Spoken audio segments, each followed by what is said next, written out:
जय मसीह। पापा जी मेरी गवाही ये है कि मैं एक तांत्रिक का बेटा हूँ और मेरे पापा जो तांत्रिक थे बहुतों को जाड़ा फुक्की करते होते थे वो। उसके दौरान मेरे बदर पे भी वही चीज़ अटैक करने लगी, वो भी चौंकियाँ भरने लग गए और उसको देख देख के पापा जी मुझे अंदर ना मेरे अंदर भी वो अटैक होते थे और मैं उस चीज़ को बहुत निराशा में भी था। मगर ये हो क्या रहा है, मेरा पापा भी तांत्रिक है, मेरा भाई भी तांत्रिक है, मैं भी तांत्रिक हूँ और जिसमें मेरा बड़ा भाई था सबसे बड़ा था, उसको पागलपन के दौरे पड़ते थे। बहुत सारे लोग आते थे वो ठीक हो जाते थे, पर मेरे घर में ज़्यादा लड़ाइयाँ झगड़े होती थी। मेरी मम्मा भी एक तरफ बैठ के अगर वो चूल्हे बैठ के रोटी बना रही हैं तो वहीं पर उसको चौंकी आ जाती थी, खेलने लग जाती, बोलती थी मैं तो माता हूँ, मैं ये हूँ, पता नहीं क्या क्या बोलते होते थे। जैसे जैसे मेरा ब्रदर या मेरा भाई उसमें तांत्रिक बढ़ता गया उतनी ही गरीबी हमारे घर में आती रही, उतने ही हम निराश होते रहे।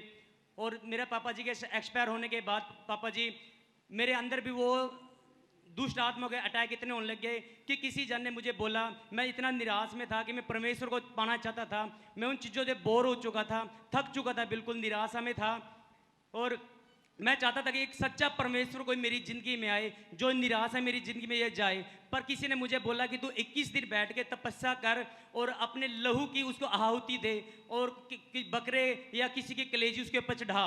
तो पापा जी मैं अपने बच्चों को अपने रिलेटिव के घर भेज देता था और कि तुम जाओ यहाँ से, मैंने 21 दिन बैठ के तपस्या करनी है। और उन भूतों प्रेतों की मैं तपस्या करता था। मैं बैठ बैठ के पूरा 2-2 बजे 12 बजे एक हवन जगाता होता था और अपना खून काट के, अपना हाथ काट के उस पे ऐसे बलि चढ़ाता था कि कहीं ना कहीं मुझे एक शांति मिले। बट जैसे जैसे मैं उनकी तपस्या करता उतना ही मैं डिप्रेशन में जाता था। जैसे 21 दिन पूरे हुए मेरा शरीर इतना मतलब मैं ऐसे डिप्रेशन में चला गया जैसे मैं पागल हूँ या मेरा कोई नहीं है। जैसे मेरे बच्चे घर पे आए, मैं उनके साथ लड़ने लगा, झगड़ने लगा, लोग भी मुझे देख देख के हंसने लगे थे, तो पागल हो चुका है, ये तो पागल हो चुका है, इसने पता नहीं क्या कर लिया है। और जब उसी दौरान पापा जी मैंने एक अपना सैलून बनाया था। सैलून बनाने के बाद मेरा ना कर्ज मेरे ऊपर 5-6 लाख का कर्ज आ चुका था और वो सैलून भी बंद हो चुका था। मैं ये तपस्या छोड़ के किसी और जरा फूंकी वाले के पास जाने लगा अपनी पत्नी को लेके। मैं अपने बच्चों, मेरे पास 3 बच्चे हैं, उनको कमरे में बंद करता था, लोग लगा देता था। मैं चलो ठीक है आज उस भगत के पास जाएंगे, उस सियाने के पास जाएंगे कि हमारा कहीं ना कहीं मसला हल होगा। बट ऐसा बिल्कुल भी नहीं होता था। जहाँ जहाँ जितना दिन जाते थे उतनी ही प्रॉब्लम हमारे पास आती थी। मैं किसी भगत के पास रात को 2 बजे से आ रहा हूँ, किसी तांत्रिक के पास से, जैसे घर पे आया मेरी पत्नी को वो अटैक हो जाते थे, मुझे अटैक हो जाते, आते जाते थे हम शिफा पाने के लिए कि शिफा मिलेगी और हम आपस में आके वहाँ से लड़ाई दंगा करते थे। मैं इसके बाल पकड़ के इसको मारता होता था, बट मुझे नहीं पता था कि मैं मारता क्यों, बट मैं इसको बहुत प्यार करता, लव करता था। पर मैं उन चक्रों में था, दुष्ट आत्मा के अटैक मेरे ऊपर थे कि मैं कुछ भी नहीं समझता, अपने बच्चों को ही मारता था, अपनी पत्नी को ही मारता था और मैं अपने जेब में सुसाइड नोट डाल के रखने लगा। फिर मगर मुझे ये ज़िंदगी नहीं चाहिए, मैं मर जाऊंगा। मैंने 3-4 बार सुसाइड करने की कोशिश करी। मैं सोचा था कि मैं अपनी मोटरसाइकिल बहुत स्पीड में चला के एक ट्रक के नीचे आ जाऊंगा और मेरे ऊपर कोई ट्रक निकल जाएगा, मैं मर जाऊंगा, या फिर मैं जहर पी लूँ और या फिर ट्रेन के नीचे आ जाऊँ। ना जाने मैं कितनी बार ऐसी कोशिश करी। कोई अनदेखा हाथ मुझे बचाता था, उस मौत से बचा लेता था कि नहीं तुझे कुछ करना है, तुझे कुछ करना है। तो मैं ऐसे निराश हो गया। फिर मैं घर पे आया तो किसी ने मेरी मिसिज को बोला कि ना तुम चर्च में जाओ, तुम चर्च में जाओ, तुम्हारा कुछ होगा, तुम्हारा प्रॉब्लम का हल होगा। तो मेरी पत्नी को उसने बोला, मैंने अपनी पत्नी को बोला नहीं ये तो गौरव का अंग्रेजों का खुदा है, मैं नहीं जाने वाला, मैं जो जहाँ पे हूँ मैं ठीक हूँ, चाहे ये मुझे मारे या छोड़े, मैं तो इन्हीं को मानने वाला हूँ। मेरी सारी लाइफ तो बर्बाद हो ही गई है, क्या होगा लास्ट में, मेरी मृत्यु ही होगी। ठीक है मैं बच्चों को मार दूंगा, तुझे मार दूंगा, खुद अपने आप मर जाऊंगा।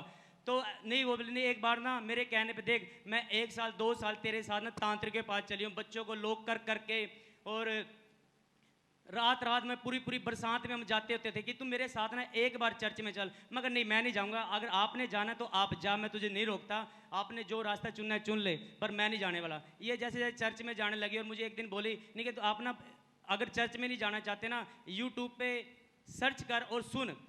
तो पापा जी मैं पिछले लॉकडाउन में घर पे बैठा हुआ था और अमृत सिंधु मिनिस्ट्री का लाइव चल रहा था, मैंने वो देखा और मुझे ना एक शांति सी फील हुई। मगर हाँ यहाँ पे कुछ है, यहाँ पे कुछ है। मुझे नहीं पता था कि पवित्र आत्मा क्या होती है, बपतिस्मा क्या होता है, मैं इस बारे में बिल्कुल अनजान था। और मैंने सोचा उस दिन, मगर ये जो इंसान ना बोल रहा है इसके अंदर कोई तो मेन पावर है जो इतना शांति दे रही है। और मैं ना रोने लगा वो भी सुन के कि और मैं उसके बाद मैंने पत्नी को बोला कि मैं ना यहाँ पे जाऊँगा और यहाँ पे मुझे नहीं पता बपतिस्मा क्या होता है। मैंने फर्स्ट टाइम अपने मुंह से बोला कि मैं बपतिस्मा लूँगा और जैसे मैं आज तक रोया हूँ ना, मैं किसी को रोने नहीं दूंगा। मैं ये वादा करता हूँ तुझसे, अपनी पत्नी से मैंने पहले वादा किया, ना तो मैं मूर्तियों को पूजा करूंगा, ना किसी और को, ना किसी तांत्रिक के पास जाऊंगा। मैं सिर्फ यहाँ पे जाऊंगा, जो होगा बाद में देखा जाएगा, सिर्फ मुझे एक बार यहाँ पे ले चल। इन्होंने कहा ठीक है हम जाएंगे। 2 अक्टूबर को हम यहाँ पे आए, मुझे बड़ा अच्छा लगा। पापा जी आप, मैं यहाँ पे साइड में खड़ा था, आपने आके मेरे ऊपर ले हैंड किया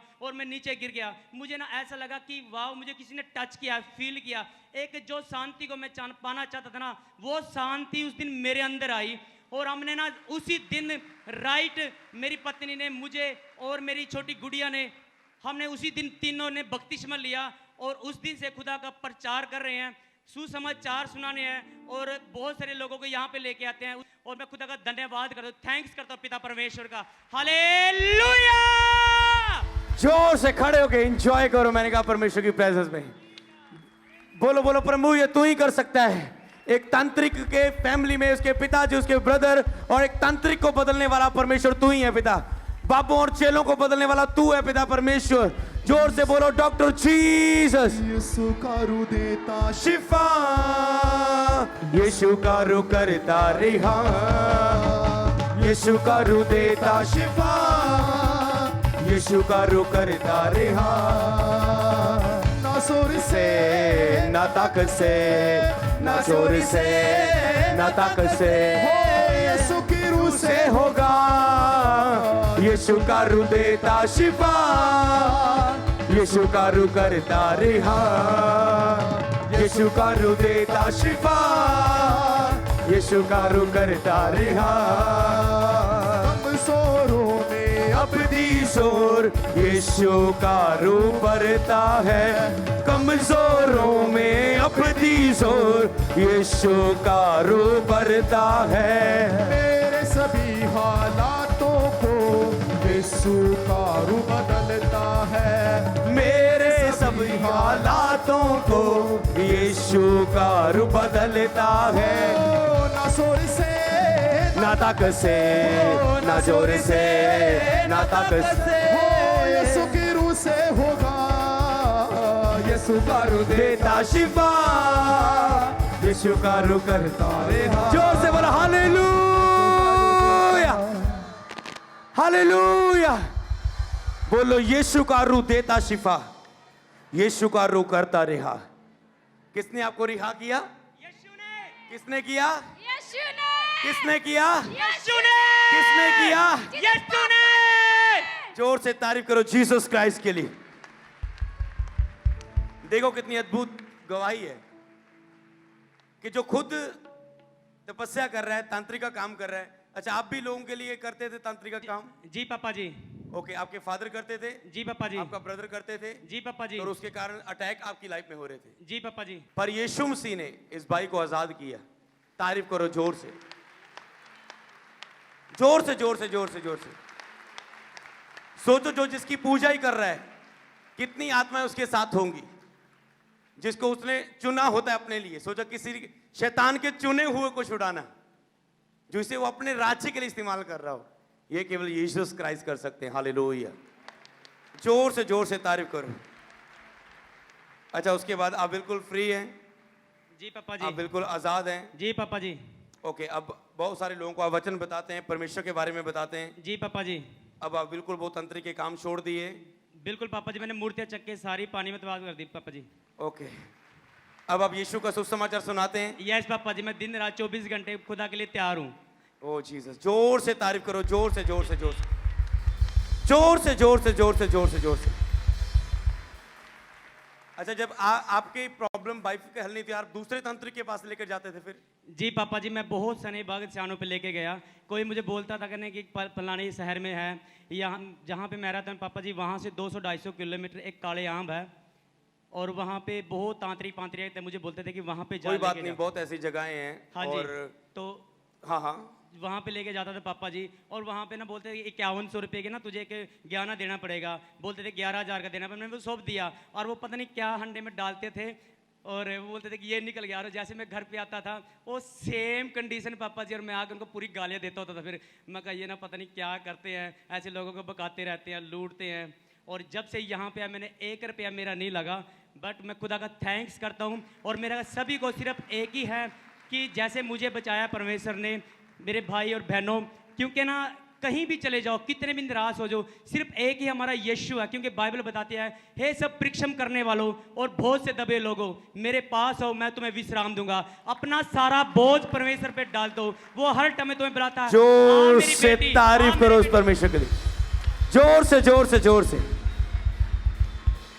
तो मेरा बिलीव है जिस तरह परमेश्वर ने ये दुष्ट आत्मा के अटैक से, तांत्रिक के काम से आजाद किया, आज आपका केस चाहे क्यों ना हो, अगर ये कर सकता है तो उसे भी हल कर सकता है।